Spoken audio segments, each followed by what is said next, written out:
वास का चलन नहीं था। कुछ समय पश्चात एक बार भगवान राजगिरी में निवास कर रहे थे। उससे पहले महावीर ने इस वर्षावास की प्रक्रिया को प्रारंभ कर दिया था। कहें तो जो महावीर स्वामी के भिक्षु लोग थे, उन लोग वर्षावास में एक ही स्थान पर रहते थे। भगवान बुद्ध के शिष्य नहीं रहते थे। तो भगवान के पास कुछ उपासक लोगों ने जाकर के एक तरह से शिकायत जैसा किया कि भगवान ये उचित नहीं है। अन्य मतों के साधु वर्षा ऋतु में एक जगह रह करके धर्म का अभ्यास करते हैं और बौद्ध आपके शिष्य नहीं करते हैं। ये उचित नहीं है, भगवान ऐसा नहीं होना चाहिए।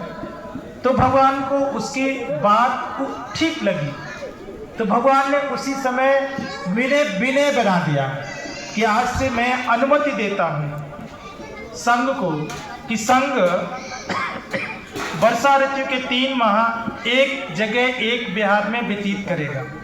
और उसमें भी भगवान ने नियम बनाए। तो हम लोग जब कोई भिक्षु वर्षावास प्रारंभ करता है तो उसको वो एक संकल्प लेता है। संकल्प लेते समय बोलता है कि अहं इमस्मिन् नगरे इमस्मिन् विहारे इमस्मिन् गोचरगामे वर्षावासं उपेमि। वो कहता है, एक संकल्प लेता है, अधिष्ठान कहते हैं उसको। गुरु पूर्णिमा के दिन होता है, आषाढ़ी पूर्णिमा जिसे हम लोग कहते हैं, आषाढ़ की पूर्णिमा से शुरू होता है। तो आषाढ़ी पूर्णिमा के दिन संकल्प लेता है और दूसरे दिन से वर्षावास प्रारंभ होता है। तो अहं इमस्मिन् नगरे इमस्मिन् विहारे इमस्मिन् गोचरगामे वर्षावासं उपेमि। मैं इस नगर में, इस ग्राम में, इस क्षेत्र में और उसके इस विहार में वर्षावास करूंगा। उसके आगे की भी प्रक्रिया होती है। तो एक हमको उसको बोलते हैं सीमा निर्धारित करनी होती है, इससे बाहर निकल के नहीं जाऊंगा। मैंने अगर वर्षावास करते समय ये भिक्खुनी अतिदीपा जी ने यहाँ संकल्प लिया और उन्हें संकल्प लिया कि इमस्मिन् नगरे, तो मतलब इंडिकेट कर रहा है इस नगर अर्थात लखनऊ में, लखनऊ से बाहर नहीं जाऊंगी। लखनऊ के दायरे में कहीं भी जाऊंगी, घूम फिर के शाम को अपने बिहार में आऊंगी। तो ये वर्षावास का नियम होता है। उसमें क्या होता है कि 3 माह तक, आषाढ़ पूर्णिमा से शरद पूर्णिमा तक, आषाढ़ पूर्णिमा से शरद पूर्णिमा तक भिक्षु को एक विहार में रह करके धर्म का अभ्यास करना होता है। और इतना मात्र नहीं, भगवान ने कहा केवल वो बैठ के ध्यान नहीं करेगा, साधना नहीं करेगा, उसके बिहार के आसपास, इस बिहार से जुड़े हुए जितने भी गृहस्थ जन हैं उन सभी को धर्म सिखाएगा, धर्म देशना करेगा। और फिर भगवान ने गृहस्थों को भी गृहस्थों के लिए भी नियम निर्धारित किया। जितने दिन तक कोई भिक्षु अकेले अथवा समूह में वर्षावास व्यतीत करता है तो गृहस्थ उनके वस्त्र, भोजन, दवाई, गिलान पक्ष, 4 चीजें, 4 प्रत्यय होते हैं। भोजन, शयनासन, रहने की व्यवस्था, भैषज, बीमार पड़ने पर दवाई की व्यवस्था, और गिलान पक्ष जो शाम का अल्पाहार होता है, गिलान पक्ष। ये 4 प्रत्यय कहते हैं। ये 4 प्रत्ययों पर भिक्षु जीवन निर्भर होता है। ये 4 प्रत्ययों का व्यवस्था गृहस्थ करेगा, उपासक करेगा, उपासिकाएं करेंगी, जितने दिन तक भिक्षु उस वर्षावास में, उस विहार में वर्षावास व्यतीत करता है। उसके बदले में भिक्षु उन भिक्षुओं को, उन गृहस्थ लोगों को धर्म देशना करेंगे या साधना सिखाएंगे, विपස්සना सिखाएंगे, आनापान सिखाएंगे, भगवान बुद्ध की देशनाओं से अवगत करेंगे। ये सिस्टम है। इस तरीके को प्रथम वर्षावास कहते हैं। और हमारे विनय में 2 वर्षावास है। द्वितीय वर्षावास सावन की पूर्णिमा से प्रारंभ होता है। सावन की पूर्णिमा, आषाढ़ पूर्णिमा के अगले महीने जो पूर्णिमा आती है, सावन की पूर्णिमा, उससे प्रारंभ होता है और वो खत्म होता है कार्तिक पूर्णिमा को। कार्तिक पूर्णिमा जो अभी आने वाली है 5 तारीख को, 5 नवंबर को, तो कार्तिक पूर्णिमा को खत्म होता है। इसे द्वितीय वर्षावास कहते हैं। कभी कभी क्या होता है, कोई भिक्षु ने सोचा कि मुझे बरसाबास लखनऊ में करना है, और बरसाबास प्रारंभ होने से पहले मान लो पंजाब गुजरात दूसरे दूरी पे है, और उसे आपने निमंत्रण किया यहाँ के लिए।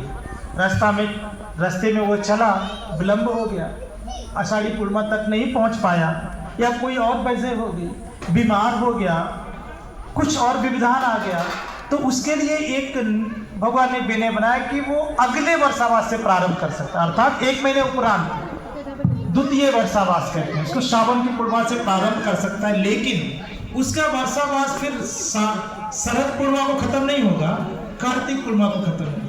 करना तो 3 ही महीने, चलेगा 3 महीने। इसलिए बौद्ध परंपरा में वर्षावास के बाद, चूंकि पहला वर्षावास समाप्त होता है शरद पूर्णिमा को, तो कार्तिक पूर्णिमा तक 1 महीने का समय होता है। 1 महीने के समय में हर बिहार में शरद पूर्णिमा से लेकर के कार्तिक पूर्णिमा तक कठिन चीवरदान का उत्सव मनाना पड़ता है। उसके बाद नहीं, उसका समय खत्म हो जाता है। यदि कोई कार्तिक पूर्णिमा के बाद वर्षा कठिन चीवर उत्सव करना चाहता है तो वो विनय के अनुकूल नहीं होगा। भगवान कहते हैं एक मासन कठिन चीवरम प्रेमी, 1 महीने के अंदर कठिन चीवरदान का उत्सव मनाना ही पड़ता है। ये दूसरा, ये तो हो गया एक वर्षावास का, जो वर्षावास प्रारंभ भगवान किया वो संक्षेप में मैंने आपको अवगत कराया। दूसरा, ये जो कठिन चीवर उत्सव प्रारंभ में जब भगवान ने वर्षावास करने का निर्धारित किया, उसके बाद कठिन चीवर उत्सव का नहीं किया, वो नहीं होता। फिर एक बार भगवान खुद श्रावस्ती में वर्षावास के लिए उपस्थित थे, भगवान श्रावस्ती में रहते थे। उस वक्त एक भिक्षु का दल, पहले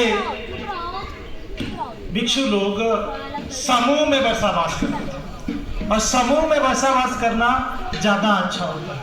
इसलिए कभी कोई बीमार पड़ जाएगा, कभी कोई तकलीफ में होगा, कभी कोई किसी वजह से भिक्षाटन के लिए नहीं जा पाएगा तो दूसरा करके लाके उसको देता था। एक दूसरे का ख्याल करते, भिक्षुओं का परिवार भिक्षु ही होता है, तो देखभाल करना भी जरूरी है एक दूसरे की, तो समूह में करना। तो एक भिक्षुओं का समूह वर्षावास करने के निकला, रास्ते में उसे देर हो गई तो उसने किसी एक नज़दीक ही जेतवन के मतलब श्रावस्ती से थोड़ी दूरी पर ही वर्षावास प्रारंभ किया।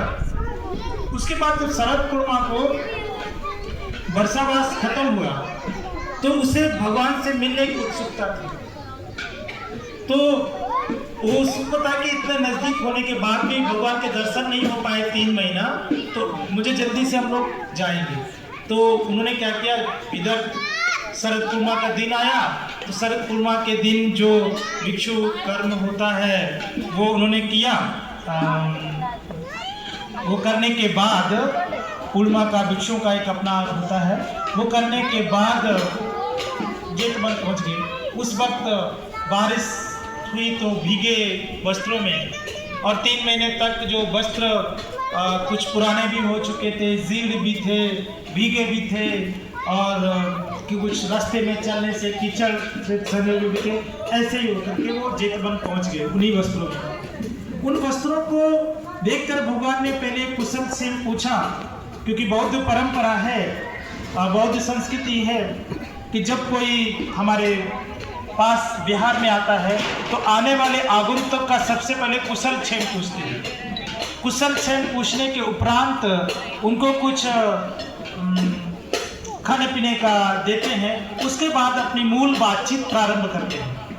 तो भगवान बुद्ध ने भी रास्ते का कुशल क्षेम पूछा कि आप लोग कहाँ से आ रहे हैं, बात खाने जगह से, रास्ता सकुशल तो था, वर्षावास ठीक था, सब पूछने के बाद भगवान फिर उनको सही से बैठने के लिए बोलते हैं। तो फिर वो कहते भगवान हम लोग ऐसे ऐसे सब कुछ ठीक था, लेकिन रास्ते में बारिश कीचड़ बहुत था, तो हमारी ये हालत इसीलिए ऐसा हुई। तब भगवान ने वहीं से अनुमति दिया कि आज से मैं अनुमति देता हूँ कि जो भिक्षु वर्षावास समाप्त करता है, गृहस्थ लोग उसको कठिन चीवर उत्सव मना करके उनको चीवर दान कर करके विदा करें। और वैसे जब मेरा कोई मेहमान होता है तो बाद में हम लोग गिफ्ट दे करके उनको विदा करते हैं। ये आज भी चलन में, आप लोगों के घरों में भी ऐसा है, ये बौद्ध संघ में भी ऐसा है। तो हमने आमंत्रित किया भिक्षु को वर्षावास के लिए।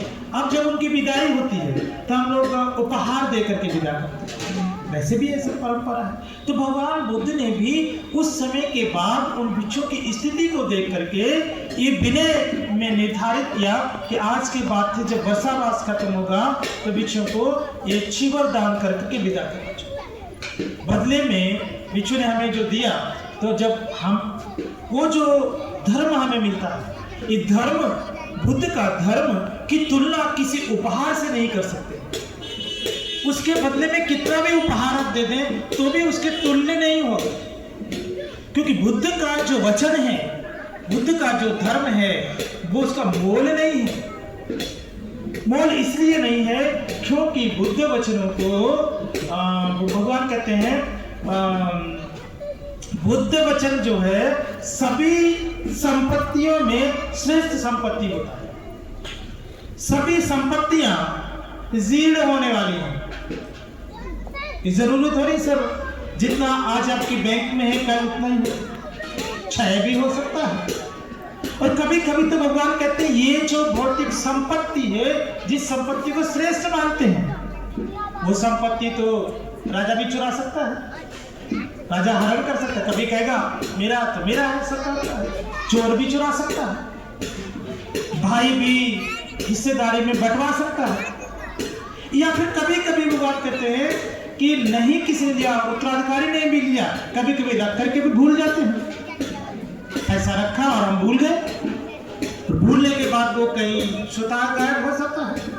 तब उस वक्त जब बैंक नहीं होती थी तो हम लोग जमीन में गाड़ के कहीं, आज जो खुदते ना कभी सोने के सिक्कों मटका मिल जाते, ये ऐसा ही धन है। किसी ने छुपा के रखते थे लोग जमीन के अंदर, गुफा में, दीवारों के अंदर, कहीं कहीं लोग छुपा के धन रखते। बैंकें नहीं होती थी, वही आज जब खुदाई में सब मिल रहा है।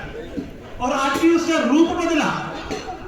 आज भी आप लोग जानते हैं, जो बहुत सारे लोग, आप लोग बैंक में नौकरी किए हैं, ये राजेश जी बैंक में थे ना, तो बैंकों में आरबीआई का अनक्लेम्ड मनी होता है।